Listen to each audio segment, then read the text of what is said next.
know, the COVID pandemic has been severely affecting the global economy and public health. As of May 2020, at least 4 million people have been infected and at least 278,000 deaths. And most of the cases of infection and deaths were from Europe and North America. And the pandemic has caused the global economy to regress, and the global mining industry is one of the most affected industrial sectors. There's been a drastic slowdown of production and reduction of demand that will persist beyond 2020. Before any economic crisis, there is a slowdown or decrease in the demand growth, but the COVID pandemic simultaneously resulted in the drastic decrease in both demand and supply side. Yet we're seeing the big mining corporations, especially those in the top 50, being very persistent in continuing their operations and aggressiveness in extraction of the world mineral resources, all at the expense of people's rights, health, workers' safety, and the environment. Those mining companies involved in gold mining and metals, especially rare earths used in renewable technology, are becoming more aggressive. And we see that in that video in Spain, where they're trying to mine for lithium. In this context, Yes to Life Node Mining Global Network, Asia Pacific Network for Environmental Defenders, International League of People's Struggles, International People's Conference on Mining, and the Asia Pacific Research Network decided to co-organise and co-host this webinar, The Global Mining Industry and People's Resistance in the Time of COVID-19. So here I'm going to open up to our first speaker. And just in context, through this pandemic, civil society and people's movements have released their initial assessment on how the global mining industry is behaving under the pandemic and pushing their agenda to push more extraction, production and consumption of minerals. So I'd like to introduce Hannibal Rhodes. He is the Yes to Life Node Mining Regional Coordinator for Northern Europe and leads the Gaia Foundation's Beyond Extractivism program in the United Kingdom. He's also a freelance citizen journalist, and Hal has covered stories about the environment, extractive industries, and human rights on every inhabited continent. So welcome, Hal. Hi, everyone. I think someone's going to share my presentation, but while you can see my face, it's nice to be here with you all. So I'll wait for that presentation to come up so you can all see my slides. Brilliant. Thanks very much. So thanks for having me. And as you can see from the first slide and from Nat's introduction, what I'm going to be talking about is that initial assessment of how the mining industry is seeking to profit from this pandemic, despite the sort of financial difficulties that it's in. And I'm particularly here as one of a number of groups who have been looking into this, which you can see at the bottom of this first slide. So Ted Huster, the Institute for Policy Studies Global Economic Programme, War on Want, Yes to Life No to Mining, Mining Watch Canada, Earthworks and London Mining Network, who it's no coincidence are organisations that kind of act as a watchdog for the industry in the countries like the UK, Canada and the US, where the vast majority of the world's largest mining companies are registered and operate. Next slide, please.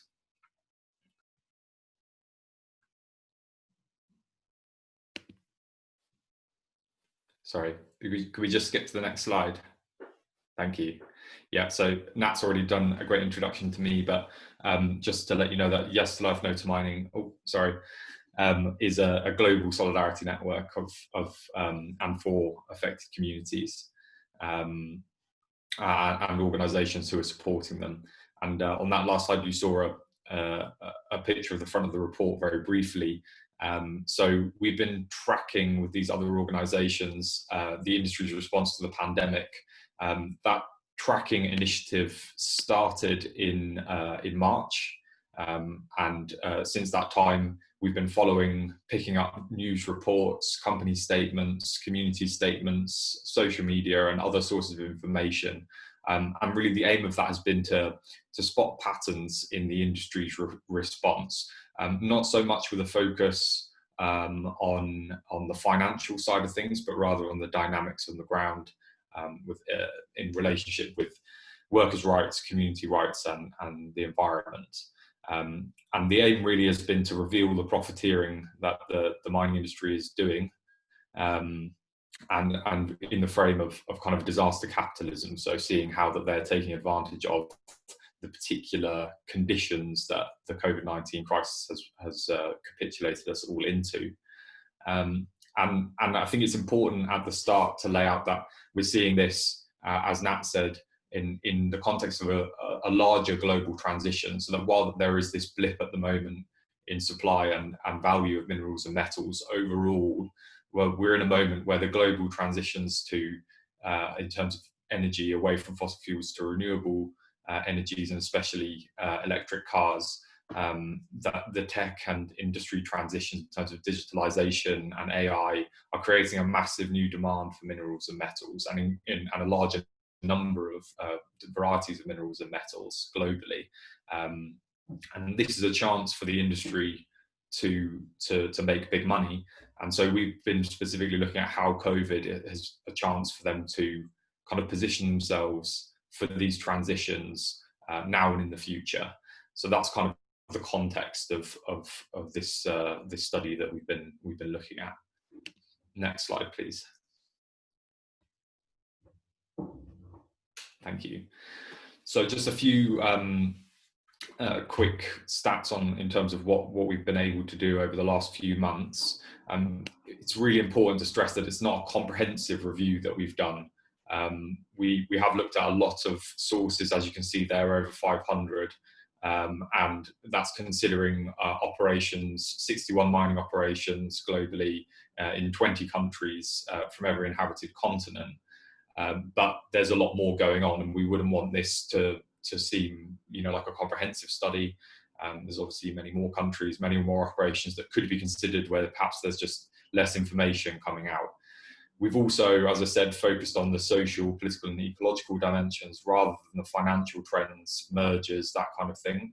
And we're focused on mineral and metal mining in particular, although there are stories in there about oil sands and coal as well in the report.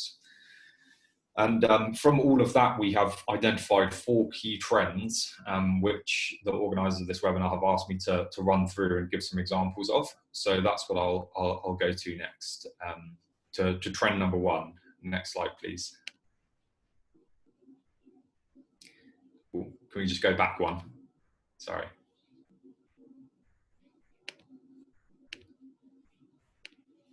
Sorry, back one. Thank you. Perfect. Thanks. So the first trend that we've identified is that mining companies are ignoring the real threats of the pandemic and continuing to operate using any means available. As Nat said, they're under severe financial pressure, and the response to that has been to try and maintain their operations. We've seen that mining companies and states all around the world have gone to serious lengths to have their operations declared as essential during the pandemic. And that to therefore secure exemptions from the restrictions that other businesses and industries are under. And as a result of this, we're seeing how mining operations and the localities where mining is happening have become key vectors for the spread of the virus. And they put the host communities in rural and urban areas and especially their workforces at risk. And what's particularly significant is those communities, because of the presence of mining, often are especially vulnerable, often lacking limited access to healthcare. One particularly egregious example where this has happened is at the Cobre Panama mine, operated by First Quantum Minerals, which is a Canadian company. And the Panamanian government exempted them from lockdown measures which were imposed on others, and allowed the company to continue operating. By the 24th of March, several members of the workforce had contracted coronavirus, but the company continued operating. The first worker died from the virus on the 4th of April. Still, they continued operations. And then a day later, the Minister of Health in Panama ordered the company to close and temporarily suspend its activities. But by the time this had happened, the virus had begun to spread rapidly through the workforce. And by the 30th of April, 106 workers had tested positive, 850 were quarantined, and 5 workers have to date reportedly died from the virus. So we can see how the desire to keep operating, to keep the profit margins and ignore the real threats of the pandemic have been one way in which the mining industry has responded with very severe consequences for workers and host communities. Next slide, please.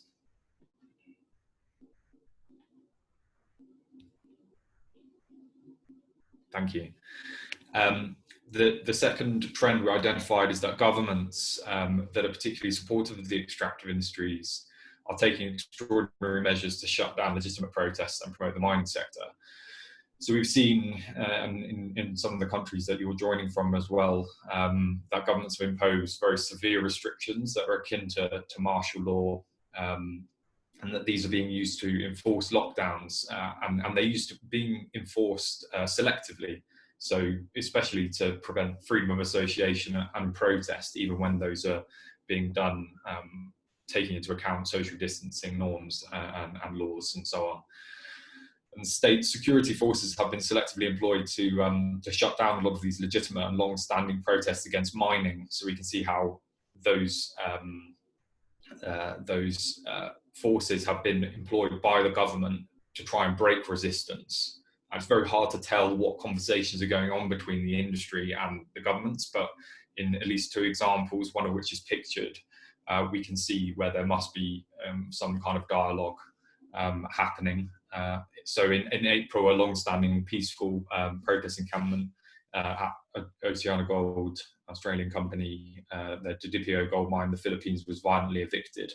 So it was evicted on the understanding that they'd contravened the COVID-19 lockdown.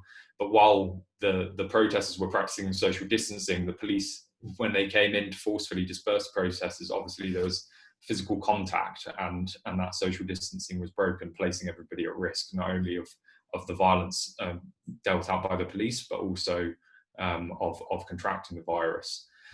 Meanwhile, in Turkey, a protest encampment protesting the presence of Canadian company Alamos Gold in the Kaz Mountains was violently evicted in a similar fashion, by authorities from the state authorities, who again cited COVID-19 as the reason for this removal.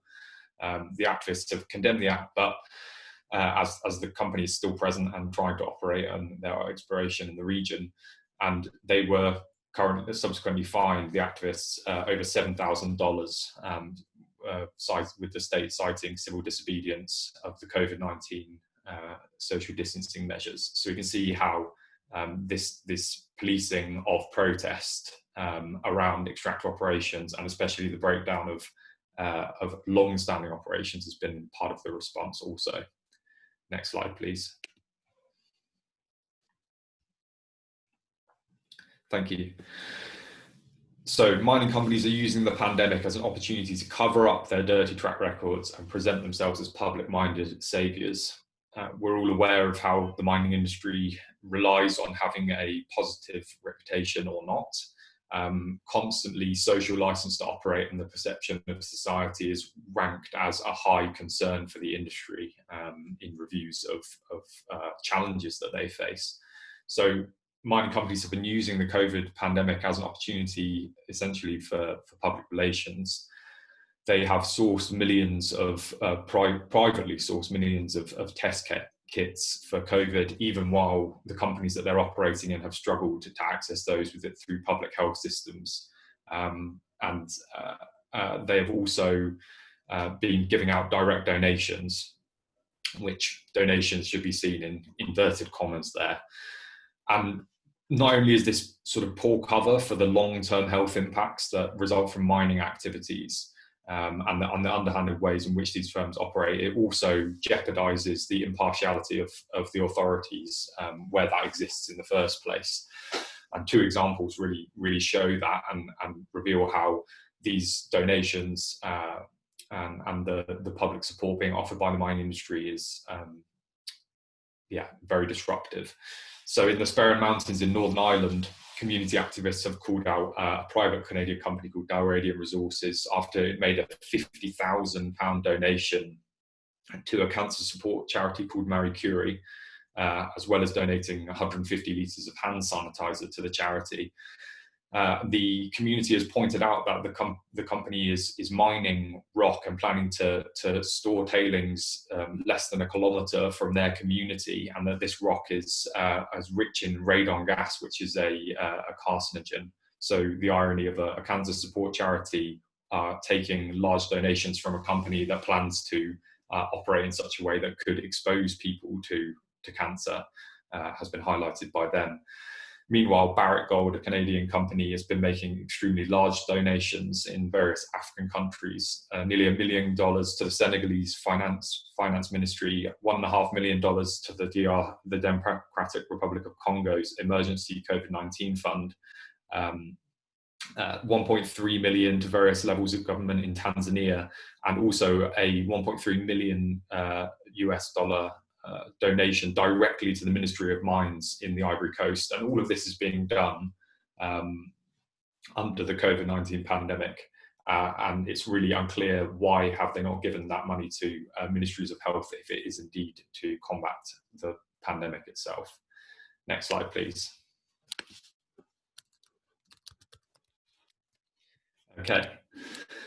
Finally, the fourth trend is that mining companies are using the crisis to secure regulatory change that favours the industry at the expense of people and planet.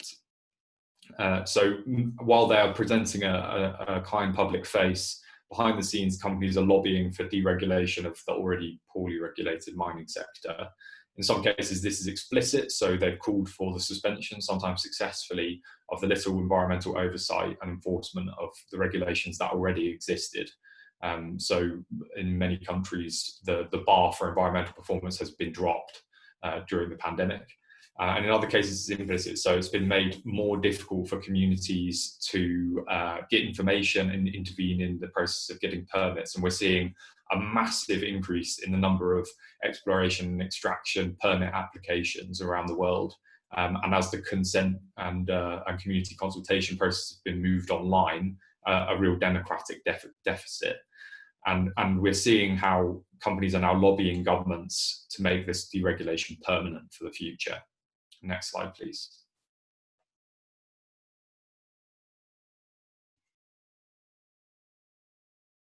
Thanks. So this information, with many more case studies, is now developed into a research report, which is currently available in English, Spanish and Portuguese. It's also been put into a global statement that puts the mining industry on the map as a pandemic profiteer, which has been signed widely and circulated widely to generate international solidarity and awareness of these findings, and to generate a discussion about what comes next, which is what I'll end with. Next slide, please. Thank you. Sorry. Oh, sorry. Back one, please. Thank you. So our conclusions so far, which I won't go through, but you can read here, are in very brief form that the mining industry is engaging in disaster capitalism, that they're using the COVID-19 pandemic to expand and strengthen mining in terms of permitting, regulation, the territory they inhabit, and the narrative that they're putting out into the world. But frontline communities and workers are most at risk, but they're also pushing back. We're seeing all over the world how communities are trying to regain space and resist the way that they're being cracked down on. And that most importantly, the industry is seeking to undertake a double movement. So they're trying to increase their social acceptance of their operations through greenwashing and these good deeds, whilst lobbying for deregulation and robust corporate-friendly arbitration systems on the other hand. And so looking forward to the recovery post-COVID, which is what we're all concerned about, I think, our campaigns have to address the fact that extractivism and its really systemic drivers, not just individual mines and companies, need to be the focus of our campaigns, because the industry is positioning itself to take advantage of the big transitions that are coming up, and we need to be ready to counter with alternative visions for those transitions.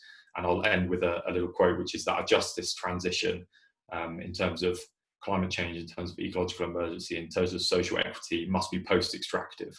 it must reduce mining overall. Thank you very much. The last slide, which will just come up in a minute, just gives a few, indicates a few ways you can get involved, and I assume the slides will be circulated afterwards, so you'll be able to access those links and contact me if you have anything to add or want to participate in the tracking initiative as it continues. Thank you. I'm sorry for going slightly over my time. Thanks, Hal, very much. Yeah, thank you, Hal. It's a really great project and great to know that that tracking can continue. So yeah, I'm sure links and some of these presentations will be circulated. So please do kind of follow up with Hal if you have other stories that need to be shared. Moving from the global into our region, we're now moving into the situation of environmental defenders in the Asia Pacific. Our first speaker is going to be Leah Alonso, who's on the Secretariat of the Asia Pacific Network of Environmental Defenders and is the Executive Director of the Center for Environmental Concerns in the Philippines. They work with organizations to forge solidarity in the campaign to defend environmental defenders who are facing human rights violations for their work in environmental protection. So over to you, Leah. All right. Thanks, Natalie, for that introduction. Can you see my slides? There. So, first of all, good afternoon for us in the Philippines. And thank you for everyone for attending this webinar. So what I'll be discussing, as Nat said, is the relation of mining and environmental defenders in Asia Pacific. So just to add to the introduction on the Asia Pacific Network of Environmental Defenders, these are our objectives. We monitor human rights violations. We aim to provide solidarity support and advocacy and campaign for environmental rights. And also, we aim to engage in international institutions for policy reforms. That's why we have these webinars to reach out to other organizations in the Asia Pacific so that we can find ways to work together to address our common issues. So firstly, to go into the situation of environmental defenders. According to the Global Witness Report released in 2018, 62 out of the 164 killings in Asia Pacific 62 out of 164 killings come from the Asia Pacific. So this comprises of 38% of the total number of killings. If you can see in this graph, there are different countries, but the Philippines has become the most dangerous place for environmental defenders. So if we look at the sectors where the human rights violations are related to, you can see that mining comprises of 26% of the killings. So this comprises the biggest, one of the biggest bulk in the sectors that are related to the killings of environmental defenders. So like I mentioned before, the Philippines is the most dangerous place or deadliest place for environmental defenders. 58% of the killings from 2011 to 2018 are related to mining. Most of the victims are farmers and indigenous people. So these are really the frontline defenders of the environment. Most of the cases are said to be done by the state forces, and usually the state forces justify the killings because they relate it to activities by the organizations that they call terrorists. Another big issue in the Philippines is the declaration of martial in Mindanao. So this happened for about 3 years. And also, there are policies that actually allow the presence of paramilitary and for the paramilitary to serve the purposes of the mining companies to repress the communities surrounding it. And now we are facing another challenge since the government is trying to pass the anti-terror bill, which gives an overbroad definition of terrorists and this is very dangerous for environmental defenders since they call the acts of environmental defenders as terrorist activities. So just to put faces into numbers, here are the few people who were victims of human rights violations. So the first picture, if you can see, is a priest, an anti-mining priest from Cagayan province in the northern part of the Philippines. And the next picture is a chieftain from the Lumad indigenous people who was killed from the aerial bombing in Mindanao. And the next photo is Jory Porquia. He was just killed during the lockdown. He's an anti-mining activist in Iloilo province, protecting the Majaas mountain range. And then the lowest part is actually a massacre in South Cotabato in a community threatened by coal mining. So the Philippines is not the only place with cases of killings of environmental defenders. In the next parts or in the next slides, I would like to show some stark examples of human rights violations in the region. So the first is in India, where 13 people were killed for protesting in a smelting plant. So although this is not the actual extractive industry, but it is also a downstream industry of mining. So next is West Papua, where there were around 20 killed only in 2018, and the military actually funded mining activities in the area. So aside from killings, there were also cases of physical assaults and attempted killings. So the first example is also from India. So Ms. Agnes is a researcher. She was working in a mining area when she was attacked. And the next picture is from Myanmar, where she was run over by a truck of a mining company. And the third from Indonesia, where his house was burnt while he and his family was inside.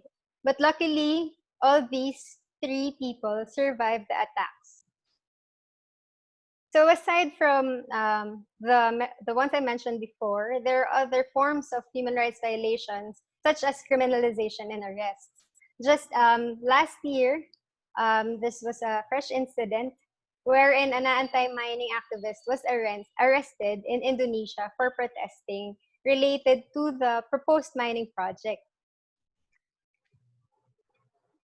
So aside from that, there are different forms of harassment and intimidation.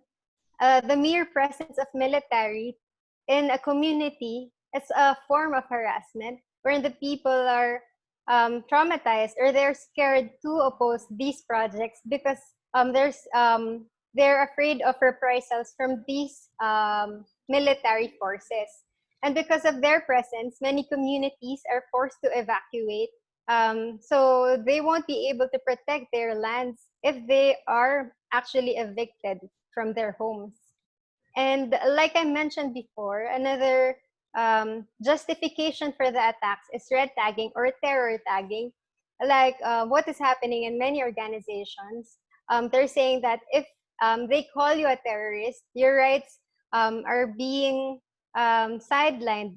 For example, for our organization, this happened just recently. They said that we were a front of a terrorist organization, and organizations should not donate for a relief drive for the people affected by the lockdown and COVID-19. So the terror tagging is really a dangerous, one of the most dangerous activities done by the state forces, because they're using this justification to not respect our rights. So with all the common experiences, let us see how these actually tie us together. So in many of the areas with mining, one thing that is common is that it is due to the operations of large corporations, both local and foreign. These happen in resource-rich areas due to different kinds of policies that allow these kinds of operations at the local level and also in the international level through international agreements. So these include the World Trade Organization and the like. And in addition, it is also the investors who fuel the violence because some actually finance the private armies that are protecting their operations. So what is common in the reports is that it is mainly the state forces who are linked with the killings. Although, of course, the government would always try to deny these allegations. It is the state policies that allow for impunity. And in some cases, even though there are regulations that are supposed to protect human rights in a country, they are disregarded when it comes especially to mining companies. So the government and the businesses are failing to tackle the roots of the attacks, and this is the resource conflict, this is the environmental destruction, and this worsens the existing poverty of the communities. Mining companies usually justify the operations. They're telling the people that they are important for the economy or for the employment of the people, where actually if you go to the mining communities, they won't say that this has really they have really benefited from the operations of the mining companies. In fact, this have worsened their situation by destroying their livelihood and destroying the resources that they depend on. Okay, so what are our calls in relation to this? So we should call to stop the attacks on environmental defenders and conduct an investigation on these cases and to seek accountability and justice. There should also be stronger mechanisms for the protection of human rights, and the people should have access to these mechanisms. There should be enough information drives so that they know what they can actually do in case of attacks. There should also be stronger policies to prevent these attacks from happening. And most importantly, we really need to have urgent action in these cases. So these includes community organizing or organizing in the grassroots level, to have research, education, and social movements to face these attacks, policy lobbying, alliance building, people-to-people solidarity, and of course, international solidarity. So that's all for my presentation. Thank you very much.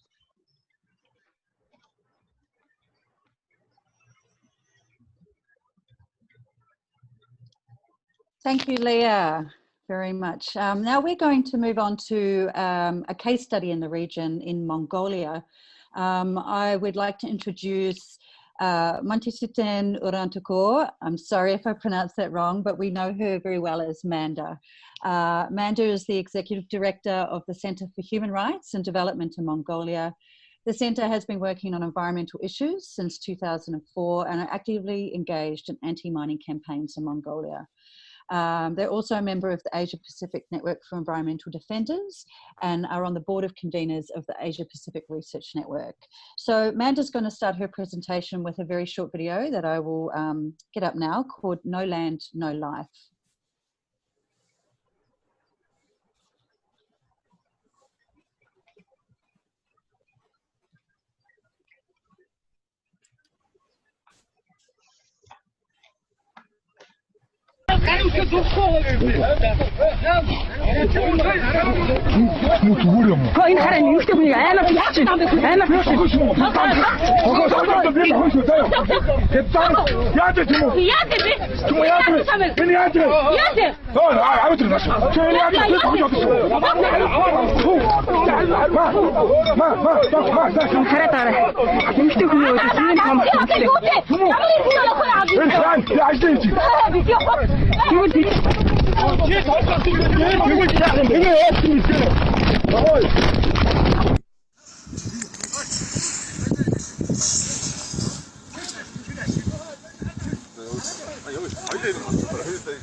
манай ахыг ингээд авч байна. Энэ олон ногоо өрөө хоцтongод ирчээд.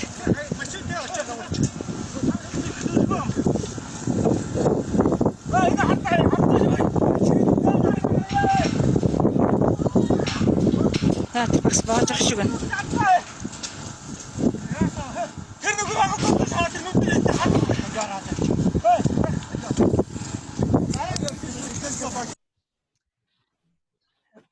Hello? Can you hear me? Yes, we can hear you, Amanda. Okay, thank you so much for giving opportunity to speak out about Mongolian environment, what's happening due to mining company with our local people.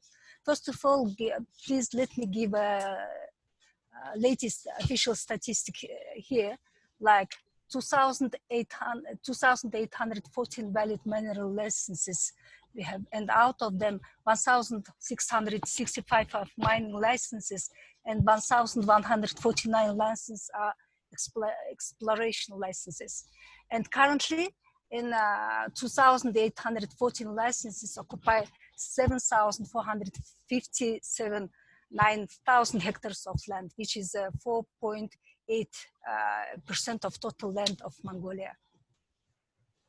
And what's the impact of mining on the environment? Environmental destruction is like 35,250 hectares of land was destroyed by mining operations, and hundreds of hectares of land left without rehabilitation in several zones like Baingovo and Oyongsom. And also lots of, loss of pasture land. Major reason for environmental degradation is transportation of natural resources, because it's like in one day almost, from 400 and 100 tons truck transporting natural resources to the China. And from this air pollution from mines and roads.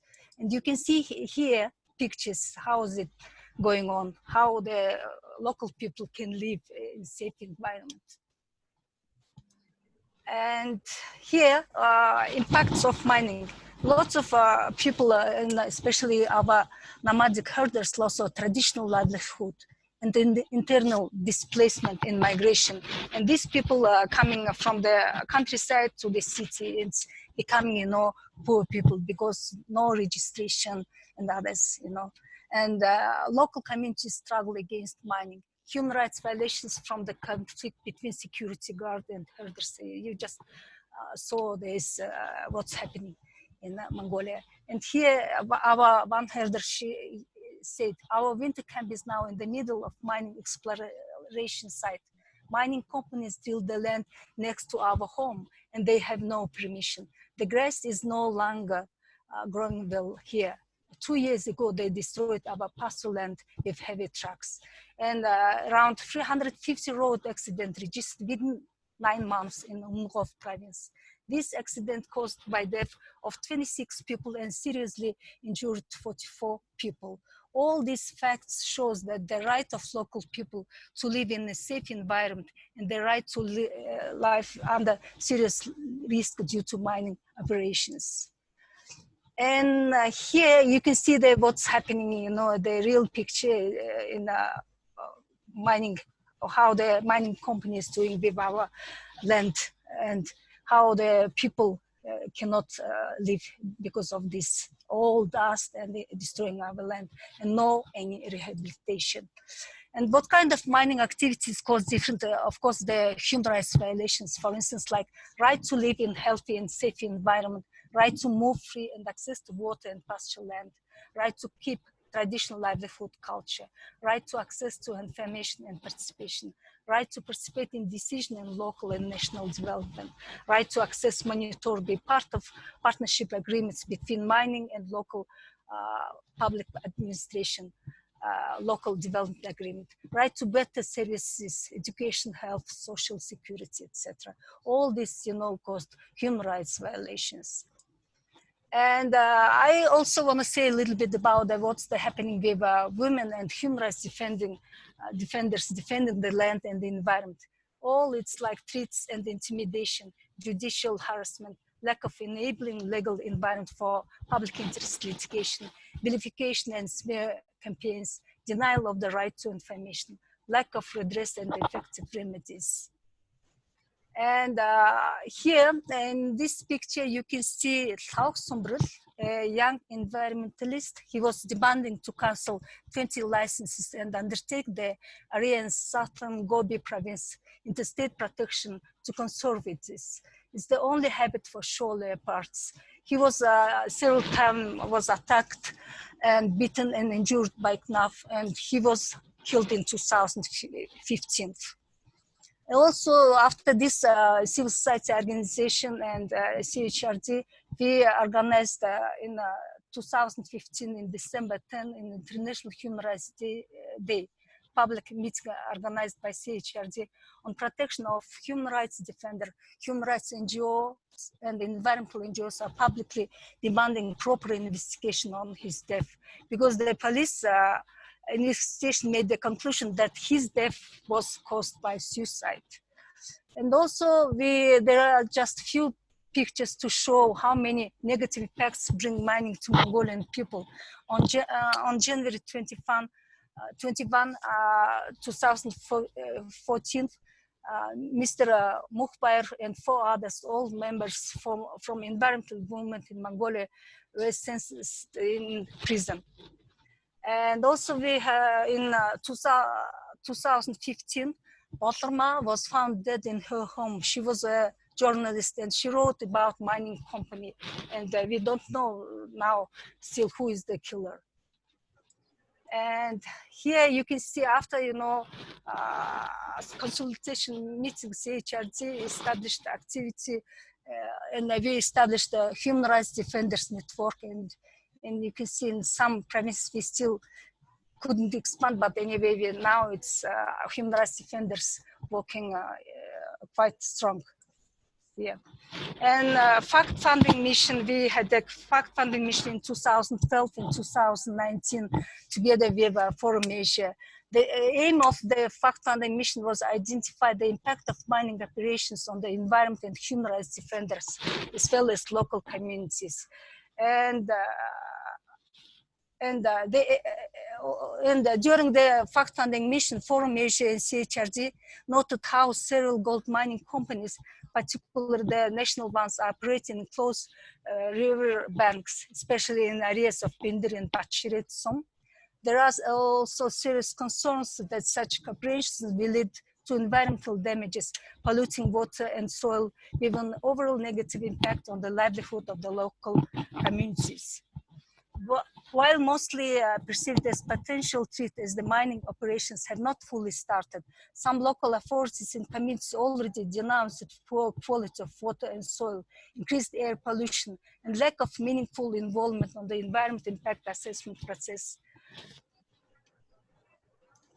And also, we recorded that the community-based human rights defenders who are advocating against mining operations are often vilified and verbally and or physically harassed, as well as sexually harassed when it comes to women human rights defenders.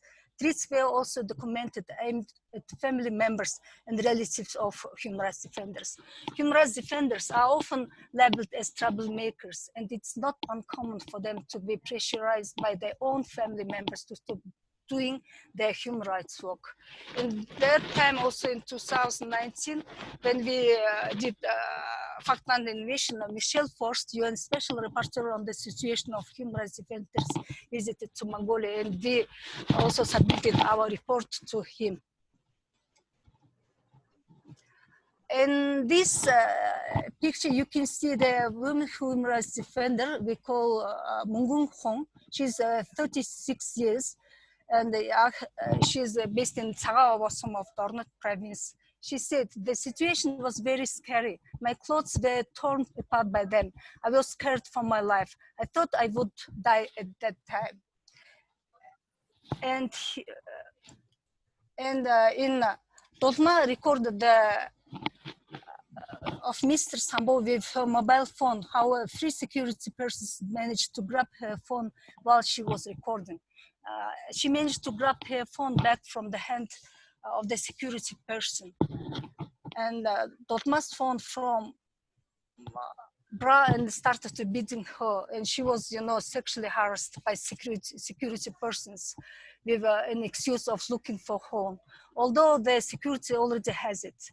Women human rights defender was afraid, and she will lose her life, as in that place she was surrounded by security persons, big body. I think you saw, you know, before to start my presentation in this video. And CHRD actually started, you know, public interest litigation as a strategic tool. And we started in 2005. And we carried almost, you know, 40 cases to protect right of local communities. And they are all cases mostly related to illegal issue of licenses, inadequate environmental impact assessment, violation of water law, violation of environmental protection law, leaving mines without rehabilitation, and contamination of soil and water by toxic chemicals. Of course, some you know, failures, but true success also we have. I think, you know, why public interest litigation? Because, as you know, the public litigation promotes the interest of all communities. The land is not belongs to the individual, it belongs to all community. That's why for us, public interest litigation is very important. And what we are doing also work and facilitation, contribution of establishment of the national network on human rights defenders. We started in 2015. Also, we had several, you know, workshops on civil society accountability and partnership in the monitoring of development cooperation, follow-up consultation of UN Human Rights Council APRN review of Mongolian human rights situation. Also, we together with NGO Human Rights Forum and CHRD did report on 2010, 2014, and 2019. They submitted our report to UPR. And Northeast Asia Civil Society Consultation of civil society enabling environment for access to information and participation in decision making on development issues. Also, we had quite successful in advocacy work to undertake ecologically valuable lands into state protection. Public campaign in 11 zones of Tornat Amar, its eastern province, to undertake 13 ecologically valuable with rich flora and fauna lands into state protection. Finally, in 2019, after almost, you know, 5 years of our advocacy, the work resulted victory. And the State Great Hall of Mongolian Parliament issued, you know, to undertake those lands into state protection. And now 9 lands become a state protected zone. It's increasing, you know, slowly, but it's our also success. And we had also first, second, and third national training of consultation of human rights defenders on protection mechanism, established human rights defenders network.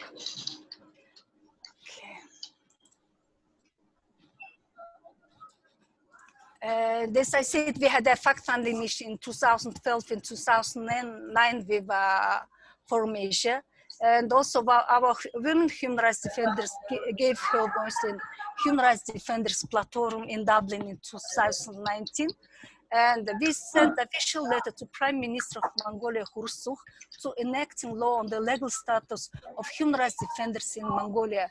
And also on behalf of Forum Asia, a network of 81 human rights organizations across 21 Asian countries, to emphasize the importance of enacting law to protect human rights defenders in Mongolia. We already submitted and we are waiting. But unfortunately, because of COVID-19, also the parliament election will come in June 24.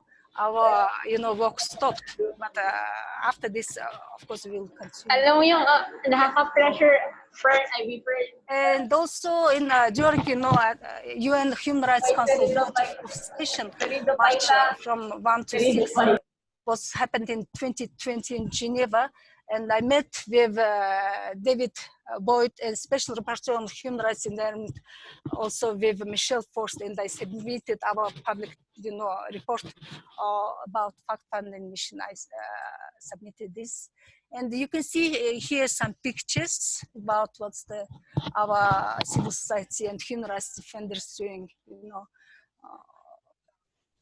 And some results, of course, significant changes in mineral laws, environmental laws for success to information, participation, and justice, open standing for NGOs on public interest cases. And some laws, you can read here, it was, approved. And here,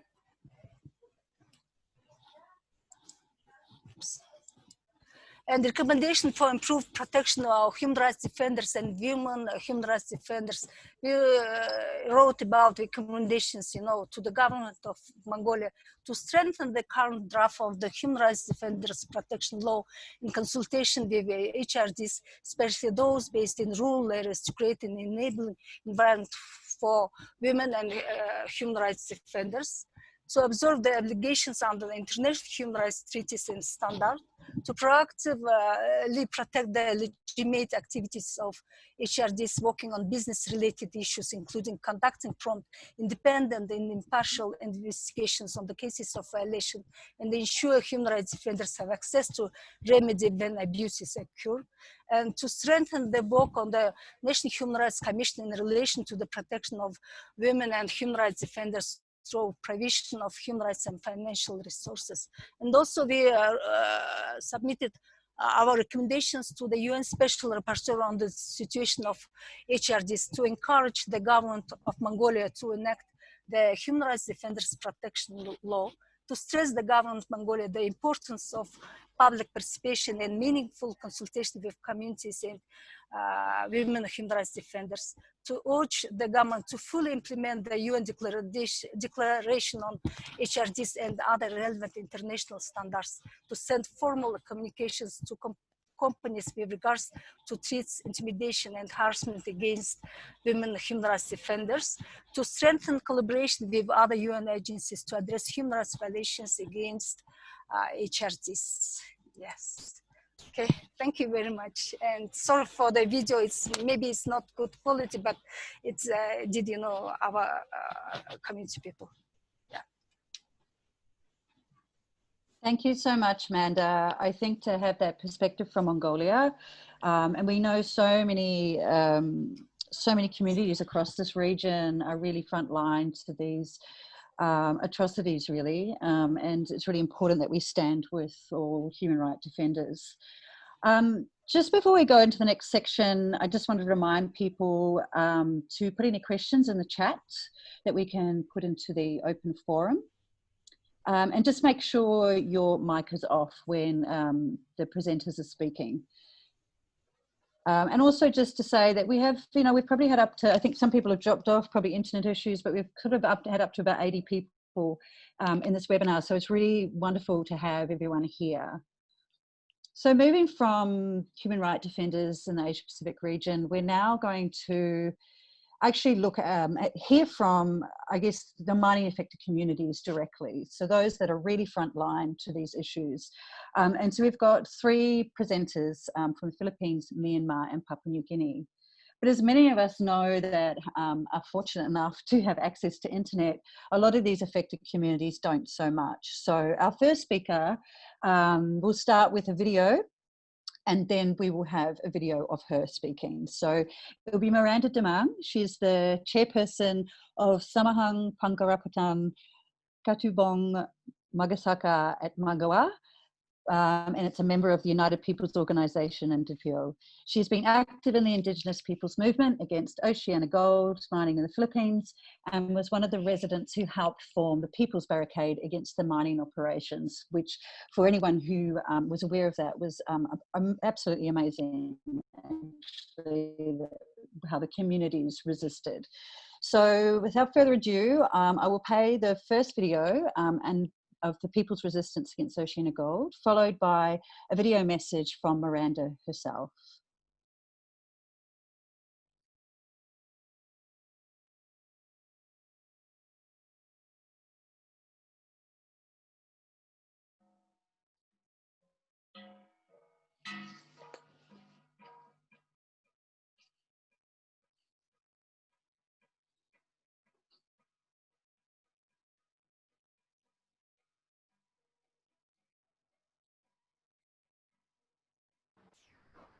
There's no video, Natalie? Oh,